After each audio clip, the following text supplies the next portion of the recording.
Constitution, Senate and House members go to their respective chambers to debate that objection. Each debate can last 2 hours, and then each chamber votes and the process continues. To be clear, there are not enough Republicans who say they plan to object to change the outcome at all. Whenever the political theater ends, Joe Biden will be declared the winner. That is a fact that is being protested right now in Washington. Thousands of the president's supporters gathering, echoing his baseless claims that the election was somehow stolen. The president himself stoking the message loudly and profanely to the crowd. We will never give up. We will never concede. It doesn't happen. You don't concede when there's theft involved. Our country has had enough. We will not take it anymore, and that's what this is all about. Well, it appears that he won't. As the president continues to focus on his election, his party is on the cusp of losing control of the Senate. One of 2 runoffs has already been called for the Democrats. NBC News projects Georgia's Raphael Warnock has beaten the incumbent Senator Kelly Loeffler. The other race still too close to call, but the Democrat John Ossoff is leading over the Senator David Perdue, according to the NBC News decision desk. Votes still being counted. If Democrats do win that race, which is likely, it would create a 50-50 split in the United States Senate, which would leave the new Vice President, Kamala Harris, serving as the tiebreaker. So she'll have a busy few years.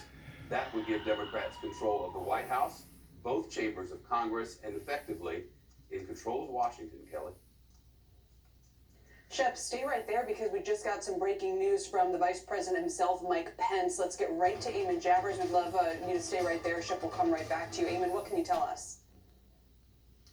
Well, Kelly, the Vice President, Mike Pence, has just rejected the argument made by his boss, President Donald Trump, about the role that he is set to play here in the House chamber, as you just were looking at those shots, presiding over this joint session of Congress to count the Electoral College votes. Remember, President Trump has been arguing that Mike Pence somehow has the authority under the Constitution to reject some of these Electoral College votes. That view is not shared by any constitutional scholar that we can find, and the Vice President has just issued this statement saying that the President is simply wrong on it. He says, "It is my considered judgment that my oath to support and defend the Constitution constrains me from claiming unilateral authority to determine which electoral votes should be counted and which should not." It's a lengthy statement from the Vice President, but he also goes on to say that vesting the Vice President with unilateral authority to decide presidential contests would be entirely antithetical to the design of the founders. As a student of history who loves the Constitution and reveres its framers, I do not believe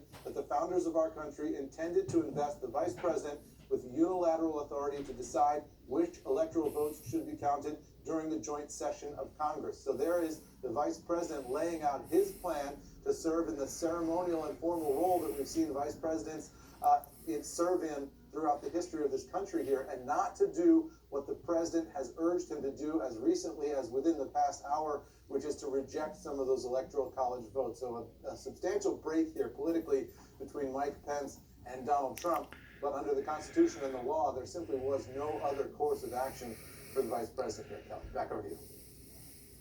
Eamon, thank you. So, Shep, with this move by the Vice President, does that effectively seal it?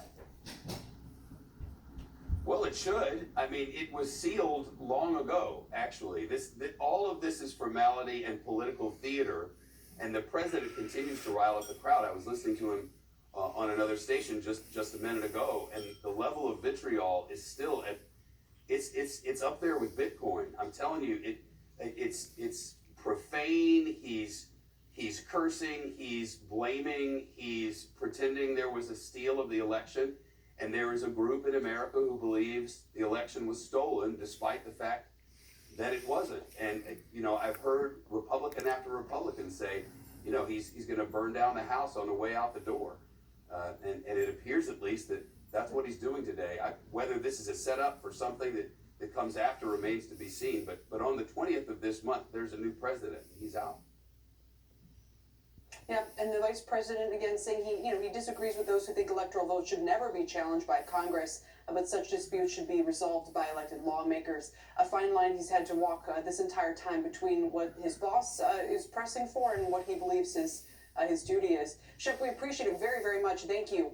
Shep Smith recapping all these developments for us. Don't forget, you can catch him tonight on the News with Shepard Smith and every night at 7 p.m. Eastern right here on CNBC.